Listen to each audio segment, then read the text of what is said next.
Hello beautiful people, ఇదైతే Sunday రోజు vlog అండి. ఇంకా సండే మార్నింగ్ మా పిల్లలైతే కొద్దిగా వంటలు అయితే నేర్చుకుంటున్నారు. చిన్న చిన్నవి మ్యాగీ అయితే చేసుకుంటారు.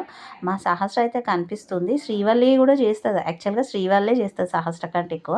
కాకపోతే ఆ రోజు ఎందుకో ఆమె క్లిప్ మిస్ అయింది.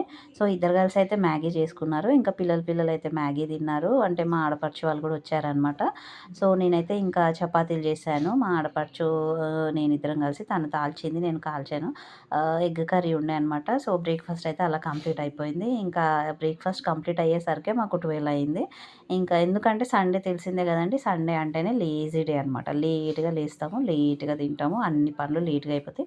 ఆ డే అయితే చిటికలో గడిచిపోతుంది అనమాట. ఎలా వచ్చిందో ఎలా పోయిందో కూడా తెలియదు. సో సేమ్ మాకు కూడా అంతే. ఇంకా బ్రేక్ఫాస్ట్ అయిపోయిన వెంటనే ఇంకా లంచ్కి అయితే ప్రిపేర్ చేశాము. బగారా రైస్ అయితే చేశాను. ఆ తర్వాత మటన్ కర్రీ కూడా చేశాను అండ్ చికెన్ కర్రీ కూడా చేశాను అనమాట. ఇదిగోండి బగారా రైస్. ఎందుకు ఇవన్నీ స్పెషల్స్ అంటే, ఆ రోజు యాక్చువల్గా మా మావయ్య వాళ్ళ నాన్న ఉంటారు కదా, తనకి నైవేద్యం పెట్టామన్నమాట. ఇంకా బట్టలు కూడా వాషింగ్ మిషన్లో వేశాను. సండే ఒకే రోజు కదండి, అన్ని పనులు కంప్లీట్ చేసుకోవాలి. సో ఇంకా వారేస్తున్నాను.